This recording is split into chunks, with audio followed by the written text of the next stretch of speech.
Think scout camping trips are all about s'mores, survival badges, and spooky stories by the fire. Think again. Because these aren't just ghost stories. These are real encounters, chilling tales that start with innocent tents in the woods and spiral into absolute nightmares. And once you hear them, you'll never look at the forest the same way again. In our first story, the camp that wasn't on the map, a scout troop stumbles upon a mysterious, perfect clearing deep in the woods, one that doesn't appear on any map. But when campers begin vanishing, and no one remembers their names, it becomes clear. The camp isn't just off the grid. It exists outside of time itself. In the second story, the girl who wasn't on the roster, a quiet girl with blank eyes, suddenly appears at a summer camp. No wristband, no last name, no cabin assignment. But when campers begin disappearing one by one, and no one remembers they were ever there, one scout discovers the girl's haunting connection to a campfire tragedy from decades ago. And in the third story, The Whistle in the Pines, a scout troop relies on whistle codes for safety. But when something deep in the forest starts mimicking their emergency signals, it becomes a deadly game of sound, survival, and deception.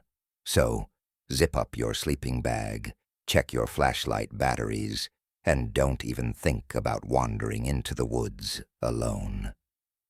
These are 3 scout camping stories you'll wish you hadn't heard. But now, it's too late. Let's begin. Story 1, The Camp That Wasn't on the Map. You remember that summer like it's sealed inside amber, perfectly preserved and completely wrong. Your scout troop, Troop 94, had spent months preparing for the hike. It was supposed to be a 4-day wilderness challenge in the Appalachian foothills. You were 14, just old enough to carry your own gear, and too young to question anything the older scouts said. The leaders had a map, the kind printed from some outdated online PDF with half the landmarks mislabeled. But that didn't matter. Scouts prided themselves on getting lost a little. It was part of the adventure. By the end of day 2, the trail had curved away from the marked route, but no one was concerned. In fact, when the forest opened into a clearing, everyone practically cheered. The trees parted perfectly around a flat sunlit basin with a cold stream trickling through the rocks. The birds chirped like something out of a sound effects reel. The older scoutmaster, Mr. Lambert, even said, "It's like this place was waiting for us." They set up camp. No GPS signal, of course. That was expected. But there were no bugs. Not a single mosquito bite all night. You should have realized that was the first sign something was wrong. That night, around the fire, you noticed that something felt too quiet. The kind of quiet that presses against your skin like humid air. There were no planes overhead, no rustling from the woods, not even a hoot from an owl. Just the sound of the fire cracking and someone snoring. You went to bed anyway. Everyone did. You woke up the next morning, feeling disoriented, like you'd been pulled out of a dream and shoved back into your body. But then, someone was missing. "Where's Jonas?" you asked. He was the scout in the red hoodie, the one who always packed way too many protein bars. Everyone just stared blankly. "Who?" You laughed, thinking they were messing with you. "Jonas? Tall guy, clumsy. He fell in the creek yesterday?" No one responded. They weren't kidding. You started to panic a little. You ran through the site, looking for his tent. It wasn't there. You looked at the roll call list Mr. Lambert kept in his binder. Jonas's name wasn't on it. You pulled out a group photo from earlier that week, snapped outside the ranger station. He wasn't in the photo. Your stomach turned cold. You remembered the chill in his hands when he passed you a flashlight last night. You remembered the way he laughed with a mouthful of granola. And now he didn't exist. Mr. Lambert just shook his head when you tried to explain. Maybe you dreamed him, but you hadn't. That night you didn't sleep. Around 3 a.m. the fire flared. You hadn't touched it. No one had. You sat up in your sleeping bag and peered out of the tent. Someone was standing near the flames. For a brief moment, you thought it was Jonas. You scrambled out of the tent. But it wasn't him. It was a man. Not one of your troop leaders. His clothes were old. Like early 1900s old. Torn canvas pants, suspenders hanging from his hips, and no shirt, just sunburned skin. He turned toward you slowly, and you saw that his eyes were wrong. White. Milky. He grinned like he hadn't seen a soul in decades. Then he vanished. No puff of smoke, no rustling of leaves. Just gone. You screamed. They told you it was a nightmare. By the next day, 2 more scouts had never existed. This time, it was Oscar and Wyatt, twins, easily identifiable, but their tent was gone, and so were their belongings. Their faces weren't in the group photo anymore. When you said their names out loud, people flinched. Even Mr. Lambert looked pale. "We should go back," you said. But Lambert just sat on a log, staring at his shoes. "Back to where?" You froze, because you couldn't quite remember where you had hiked in from. The trail was still there, but it twisted in both directions now. And neither direction looked familiar. Trees you swore you passed yesterday now had branches shaped like antlers. The moss on the rocks formed odd, almost sigil-like patterns. A crow landed on the tent pole and stared at you with one bloodshot eye before flying away. One of the other scouts, Kyle, muttered something that chilled your bones. "I think we've always been here." "What?" He looked at you like you were the crazy one. "This is our home base, Camp Echo. We've never left. I remember all the drills, remember how the campfire song goes." "No," you said, backing away. "You're not remembering. You're forgetting." But Kyle was already walking toward the fire, singing a song you didn't know. Half the others joined him, like something had rewritten them. That night, you stayed awake with your flashlight clenched in both hands. You heard whispers in the woods. Not words, just the suggestion of voices, like leaves learning how to talk. The fire lit itself again. The man with the milky eyes came back and stared at you from behind a tree. He didn't step forward. He just watched. You could barely breathe. Then you turned your head, and Jonas was sitting beside you. But he was wrong. His eyes were too wide. His grin was too stiff. His red hoodie was tattered and soaked. He didn't blink. "Miss me?" he whispered. You scrambled backward, but no one else moved. No one else saw him. Jonas crawled toward you on all fours, like an animal, and then he disappeared again. You didn't sleep after that. And in the morning, there were even fewer tents, even fewer names, even fewer memories. You woke up to an empty silence. No birds, no snoring, no whisper of wind through the trees. Just the ash of a fire that had gone out, still warm without smoke, and tents that had shriveled like deflated lungs. You staggered out of your sleeping bag and looked around. Only 4 tents remained. There had been 13. You called out names one by one, louder each time. Nothing. No reply, no footprints in the dirt.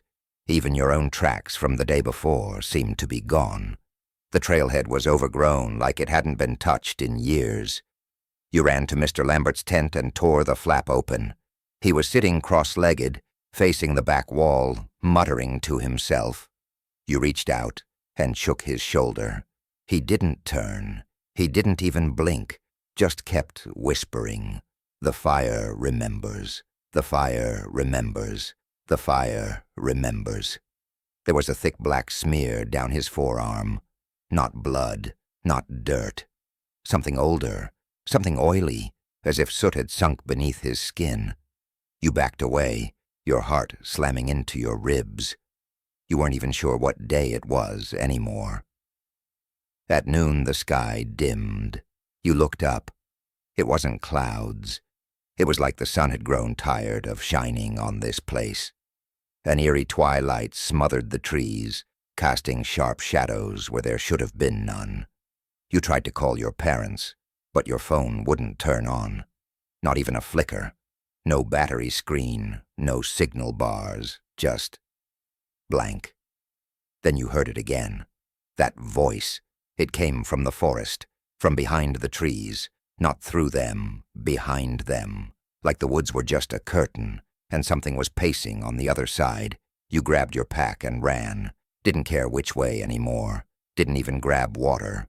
Branches clawed your arms, roots grabbed at your ankles. You could hear the footsteps behind you, not running, just following, confident, patient, as if it knew you'd never make it far. You crashed through the brush until you hit another clearing, different from before. No stream, just a black scorched circle in the middle of the dirt, as if something massive had burned itself into the ground decades ago. The air reeked of melted plastic and sulfur, and there, standing in the center, was Jonas, or what was left of him. His hoodie hung like wet skin, his arms dangled too low, his spine arched too unnaturally, his head lolled to the side, jaw too loose, like it had been unhinged. But his eyes were yours, not figuratively. You recognized them. It was like looking into a mirror that remembered you too well. You took a step back. He took a step forward. His voice rasped out of his throat like wind scraping rusted metal. "This is where we earn our final badge." You turned and ran, didn't know where, didn't care. The trees all looked the same now, black veins under a gray sky, stretched impossibly tall.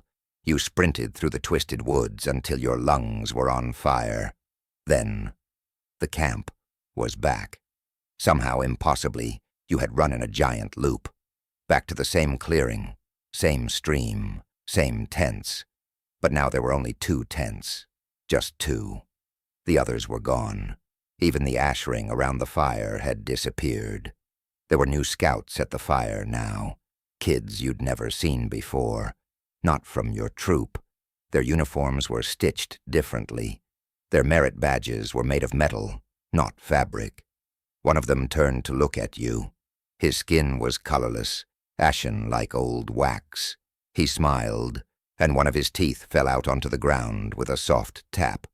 You turned to run again. But your legs locked. Your body wouldn't obey.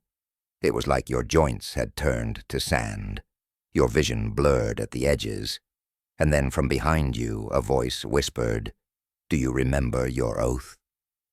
You spun around. The man with the milky eyes was standing there again, closer this time. His grin had split too wide. He reached out a hand, and for a horrifying second, you felt grateful, like maybe this was finally someone who would help. Then he pressed a blackened finger to your forehead. Images surged behind your eyes like a tsunami.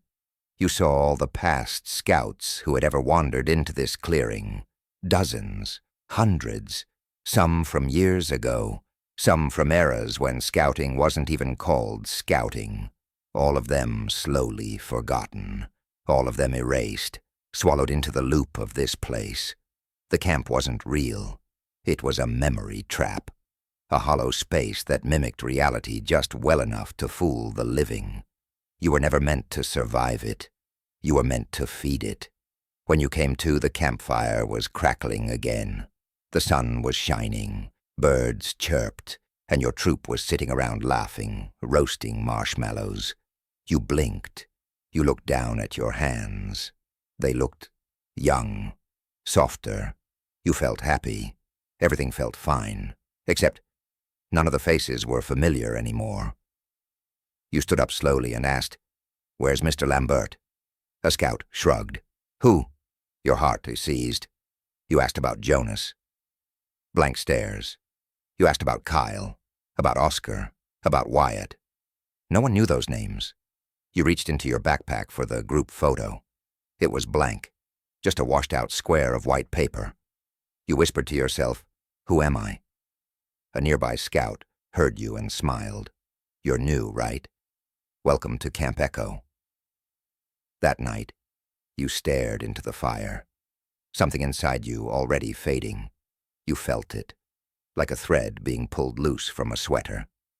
You tried to remember your parents' faces, your school, your room, your name.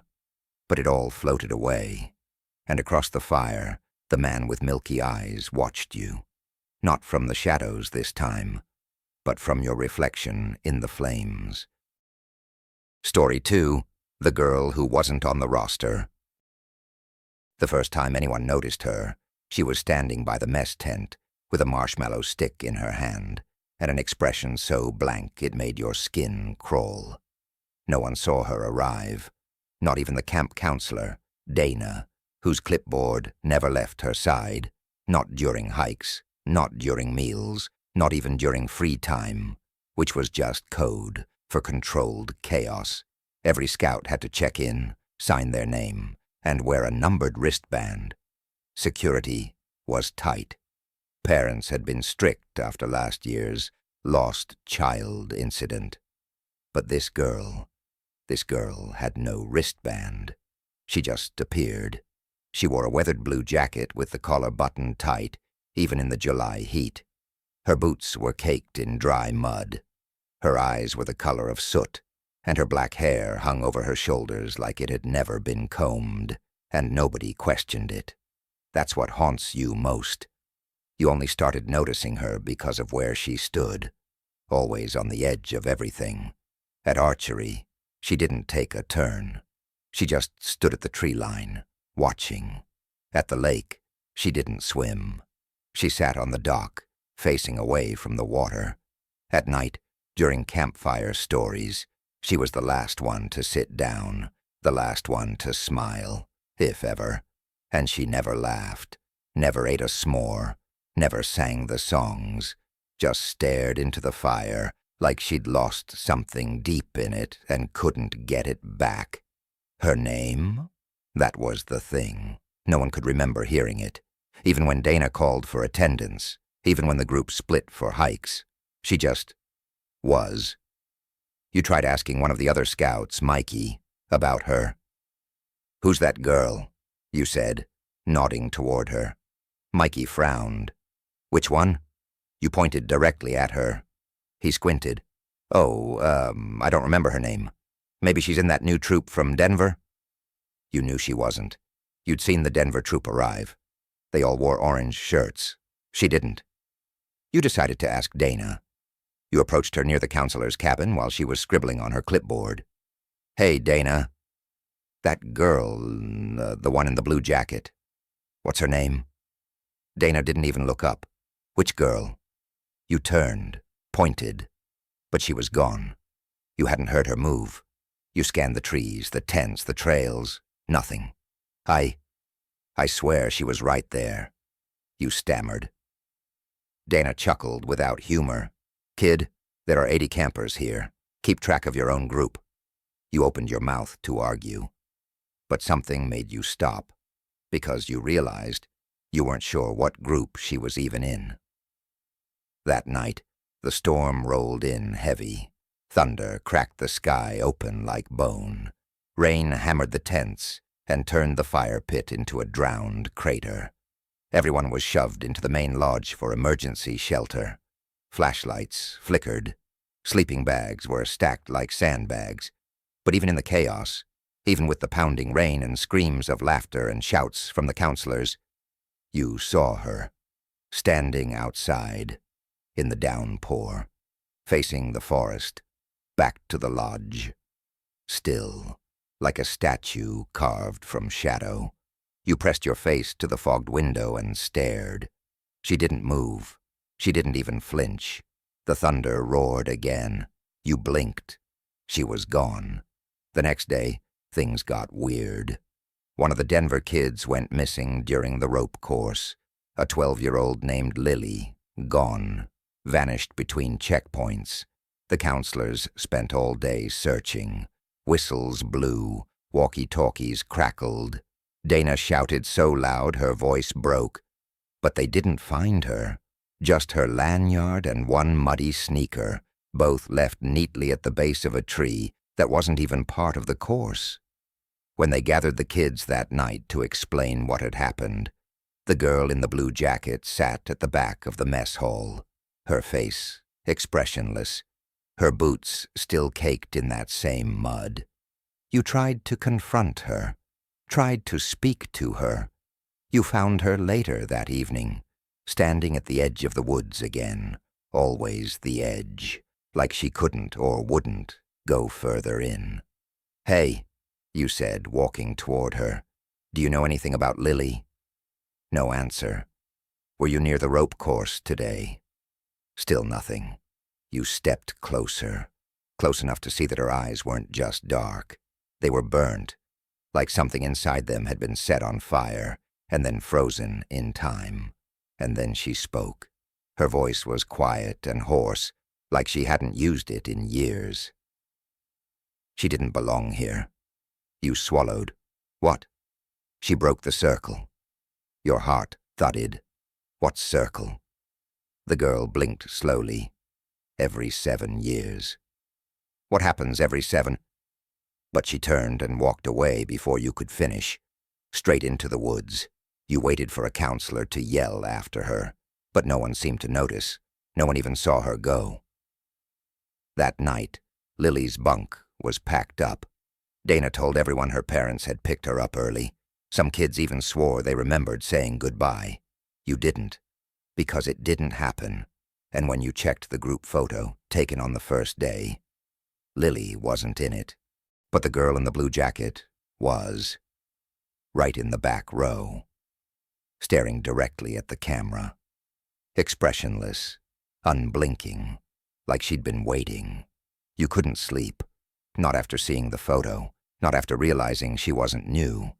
She'd always been there, quietly haunting the edges of every shot, every group memory, every moment you thought was normal, while Lily, gone, like she'd never existed, erased with surgical precision. You lay in your bunk, heart hammering, staring at the wooden ceiling of the lodge. Every time lightning flashed outside, you thought you saw her silhouette at the window. But when you sat up, nothing was there. And then the sound came.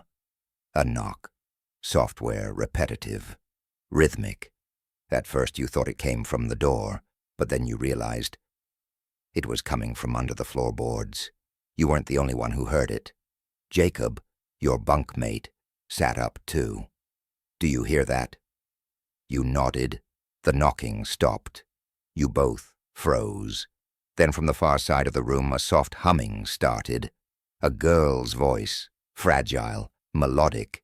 It was the campfire song, the one Dana made everyone sing each night. But no one was singing it now. And the voice? It was coming from outside. You jumped out of bed and raced to the window. And there she was, the girl in the blue jacket, standing by the extinguished fire pit, singing to the empty benches. She turned her head slowly and looked right at you and smiled. By morning, Jacob was gone. No one remembered him. His sleeping bag was still there, folded neatly. His name tag was missing. The counselors said there had never been a Jacob in your group. You found yourself screaming at them. "He was here. He slept next to me. He had braces. His mom packed him a peanut butter sandwich every day." Donna gave you a concerned look. "You must be overtired. This heat gets to some kids." She turned back to her clipboard. There were only 22 names on the list. You were sure there had been 26. You stormed off, tears in your eyes, fists clenched. That's when you noticed something strange behind the arts and crafts cabin. A circle, burned into the dirt, about 5 feet wide, blackened, charred. And in the center, a single muddy boot, the same kind Jacob wore. You staggered back, and that's when you heard the humming again. Closer this time. You turned, and she was there, 3 feet away, the girl in the blue jacket, expressionless, staring at you like you were the one out of place. "What are you?" you whispered. She blinked slowly. "This is my camp," she said. "You're just visiting." You backed away, tripping over a tree root. She didn't follow. She just kept watching, and then said something that chilled you to the bone. "You're the last one this time." You scrambled up and ran to the lodge, burst in, shouted for Dana, for anyone. But the lodge was empty. No scouts, no counselors, no bags, no voices, just silence. You ran outside again, sprinting from cabin to cabin, tent to tent. Nothing? Everyone was gone. Even the camp signs had changed. No troop numbers, no Denver badges, just weathered wood and rusted nails, as if this place had been abandoned for years. You ran into the woods, desperate for an exit. Branches whipped your face, thorns clawed your legs. You didn't care. You needed out. You ran until the trees thinned, and found the road. Gravel, cracked, overgrown. But you recognized it, the one the bus had taken in on the first day. You followed it. Hours passed.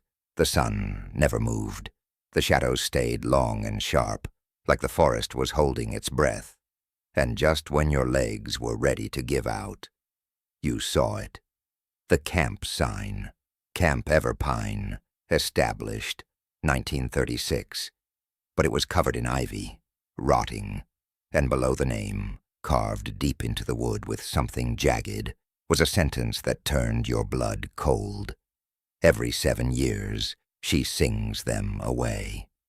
You stumbled back, and that's when you saw the final group photo, nailed to the sign, old, faded, your camp session, your troop, your counselor, you, all standing in a line, all smiling, and right there at the center was the girl in the blue jacket, except this time, her name was scrawled underneath. Claire Miller, died in the campfire accident of 1985. It didn't make sense. You stared at the date. 1985. That was decades ago. You tore the photo from the wood, flipped it over. On the back, handwritten in shaky pen. When the 7th summer ends, she returns. 1 camper for each year lost. She sings. They forget. They vanish. She's not part of the roster. She is the roster. Your vision swam. And then, crunch, a step behind you. You turned slowly, and Claire was there.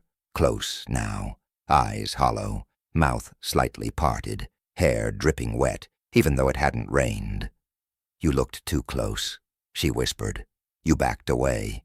Please, you gasped. Why are you doing this? She tilted her head. To stay. And then she lunged. You woke up in a hospital bed, your parents sobbing beside you, doctors talking in low voices. They said you were found wandering near a deserted campground, 50 miles from where you'd entered the forest. You had no ID, no memory of the past few days. Your troop had no record of your enrollment. There were no files, no photos, no registrations, nothing. They called it a psychotic episode triggered by heat stroke. You tried to tell them about the camp, about Claire, about the missing kids, but they just patted your hand and said you were safe now. Years later, you returned to the area, just to prove it was real.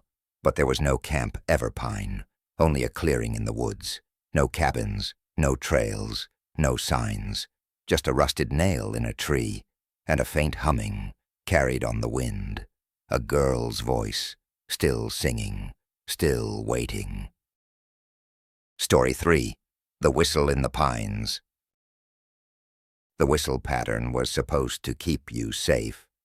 3 short bursts meant someone was lost. 1 long tone meant danger nearby. 2 sharp notes. Group up immediately. Every scout in Troop 118 learned it on day 1 of the Pine Ridge Wilderness program. The rule was simple. Never use the emergency pattern unless you meant it, and never ever ignore it. But that summer someone, or something, didn't follow the rules, and by the end of the week only 3 of you made it back. It started on the 3rd night of camp. You and the others were gathered around the fire. Marshmallows crackled. Someone told a ghost story about an old hermit who lived in the woods nearby. Dana, your troop leader, laughed it off, saying the only real danger was poison ivy and forgetting to hang your food bag. That night, you went to sleep early, but just after midnight, you were jolted awake by the whistle.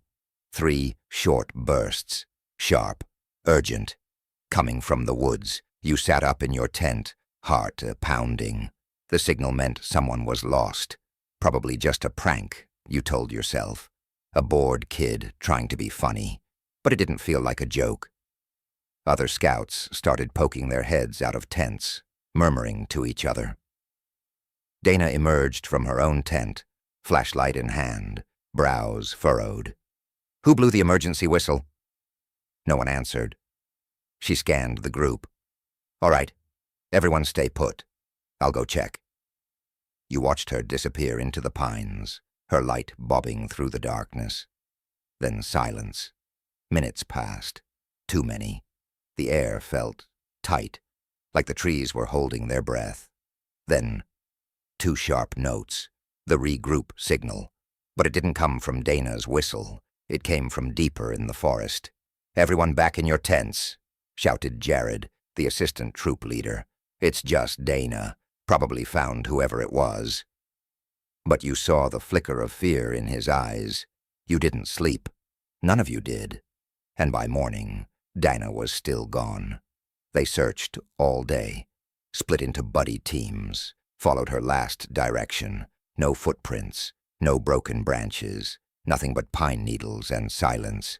The forest felt different now, colder, even though the sun was out.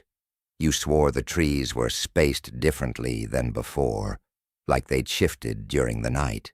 No bird song, no bugs, just wind. And later that evening the whistle came again. 3 short bursts, same pitch, same direction, same chill that slid down your spine like a knife made of ice. Jared grabbed a flashlight and muttered, "Stay together this time." "We're going in." You followed. 6 scouts, 1 adult, flashlights, backpacks, and a pit in your stomach that wouldn't go away. You hiked for 20 minutes, maybe more. The trees grew closer together. The light from the moon barely reached the forest floor. The pines rose like cathedral columns around you. At one point, the air grew so still you could hear your own heartbeat. Then you found something. A scrap of blue nylon, Dana's jacket, caught on a low branch, and right beneath it, a boot print, fresh. Jared knelt to inspect it. She came through here. Then the whistle again. But this time it was different. 1 long tone, the signal for danger. But it didn't come from ahead of you. It came from behind. You spun around, flashlight shaking. No one there. Then the forest answered back with 2 sharp notes. The regroup signal. Then 3 short bursts. Lost. Then 1 long tone again. Danger. All in quick succession. The same whistle. The same tone. But now it was everywhere, coming from all directions. "Back to camp," Jared yelled. You turned to run, but Kevin, the youngest in the group, was gone. 1 second he was beside you. The next, nothing but pine needles. You called his name. Searched for hours. Nothing. And when you returned to camp, Kevin's backpack was sitting by the fire pit, zipped tight, freshly packed, like he'd never even come on the hike. No one else remembered him. You tried describing his crooked glasses, his chipped front tooth, the green paracord bracelet he wouldn't stop bragging about. Blank stares, empty expressions. You ran to the gear shed and rifled through the troop roster. Kevin's name wasn't on it. You tore open the troop photo on the wall. He wasn't in it, but you were. And so was Jared. And someone else, a figure in the background, barely visible, standing behind the last row of scouts, face turned slightly toward the trees, lips pursed, as if they were blowing a whistle. That night, you refused to sleep in your tent. You sat by the fire, clutching your whistle in both hands. The others thought you were overreacting. They didn't hear it the way you did, the way the forest replied, not with echoes, not with wind, but with intent, as if the pines were mimicking you, learning the signals, calling your names back in the exact tones you used. You didn't know what was out there, but it wasn't human, and it had learned the rules of your game. By morning, 3 more scouts were missing. Jared tried to stay calm, pacing in tight circles near the extinguished fire pit. His face was pale, and his hands wouldn't stop trembling. You watched him glance nervously at the pine line every few minutes, clutching his whistle like a lifeline. No one talked about Kevin anymore. No one even remembered Dana. The roster had been reduced again, magically, casually, as if someone had reached into the paper and edited the past. But you remembered, and that made you a threat. That afternoon you pulled aside one of the remaining scouts, Luis, the only one who still seemed to have his wits. "Do you hear it?" you asked. "The whistle, even when no one's blowing it?" He hesitated, then gave the faintest nod. "At night," he whispered, "from the trees. You didn't sleep again, and that night it returned. One long tone, the danger signal. Only this time it was closer, right at the edge of the camp. You grabbed your flashlight and scanned the trees. Nothing.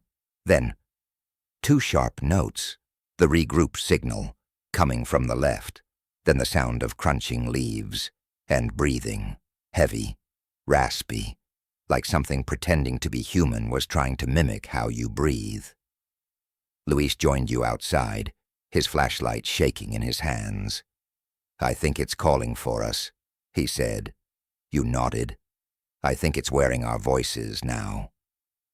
At 2:17 a.m., Jared vanished. You found his flashlight still on, lying in the mud near the water's edge. His whistle sat neatly beside it. Luis picked it up and blew 3 short bursts. A minute later, the forest responded with 2 sharp notes, and then something stepped out of the shadows. At first, you thought it was Jared, same height, same jacket. But the moment your light hit its face, you knew.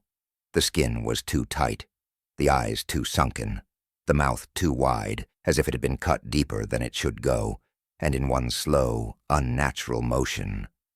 It smiled, then raised the whistle to its lips, and blew. You ran, no hesitation, just terror. You and Luis sprinted blindly through the woods, ducking under branches, sliding through mud, nearly tripping over roots that hadn't been there the day before. Behind you, the whistle screamed again, one long tone, then again, and again, too fast, too close, too wrong. You didn't stop until the camp was gone, not behind you, not to the side, just gone. The forest had shifted. You were in a part you didn't recognize. The trees leaned closer now, taller, hungrier, and then Luis stopped. He turned to you, eyes wide with something worse than fear. "I can hear them in my head." You shook your head. "Don't listen. Keep moving." But it was too late. He dropped his flashlight and began walking, slowly, into the dark. You screamed his name, but he didn't turn back, and when you tried to follow 2 sharp notes, right behind you, you spun around and saw something crouched behind a tree. It looked like a scout, but its skin rippled like water. Its limbs moved wrong, too many joints in the wrong places. It tilted its head and chirped, a short, shrill mimic of a whistle. Then it vanished behind the bark. You ran, this time blindly, not toward camp, just away. Your lungs burned, your legs screamed, and then A clearing. You burst into it, stumbled, and fell to your knees. In the center stood a stone circle, old, ancient, covered in moss, and laid out carefully on top were 6 whistles, each one broken, bent, burned. You didn't want to know whose they were, but you did see one thing that made your heart seize. Your own name tag, scorched at the edges, laid neatly beside a freshly carved 7th whistle. You heard footsteps behind you, slow, measured, confident. You turned. The creature stepped into the moonlight, but now it looked just like you. Same height, same face, same eyes. It smiled, raised the whistle to its lips, and blew. But nothing came out, no sound, just silence. The creature frowned, confused, and that's when you realized it didn't understand silence. It only knew the language of the signal, the code, the pattern. You reached into your pack and pulled your whistle, raised it, and blew a pattern it had never heard. A lie. 1 short, 2 long, 3 short. Nothing real, just chaos. The creature twitched. Its mouth opened in confusion. You blew the pattern again, louder. It stepped back, trembled, then screeched, a bone-chilling sound, somewhere between static and screaming. It turned and bolted into the trees. You didn't follow. You just collapsed in the clearing and cried. They found you the next morning. 3 hikers. You were curled up beside the stone circle, shivering and covered in scratches. You told them everything. The missing kids, the mimic, the whistle in the pines. They called in search and rescue. But the camp was gone. No tents, no cabins, no fire pit. Just forest. Endless, whispering forest. They said it must have been a breakdown, heat stroke, hallucination. But you knew better, because when they gave you back your backpack, the broken 7th whistle was still inside. So, still think you'd survive a weekend in the woods? Maybe next time you hear a whistle in the dark, you'll think twice before answering it. Maybe that empty tent in the corner of camp was never empty at all. And maybe, just maybe, some places aren't meant to be found on any map, because they don't want you to leave. If these stories made you hesitate before your next hike, then they've done their job. And remember, these weren't just made-up tales. These were based on real accounts, shared by real people who still don't sleep quite right. If you enjoyed this video, make sure to like, subscribe, and turn on notifications so you don't miss what's coming next, because we're just getting started. And if you've got your own terrifying campfire story, drop it in the comments below. You never know, we might feature it in a future video. Until then, stay safe, stay alert, and whatever you do, don't follow the sound.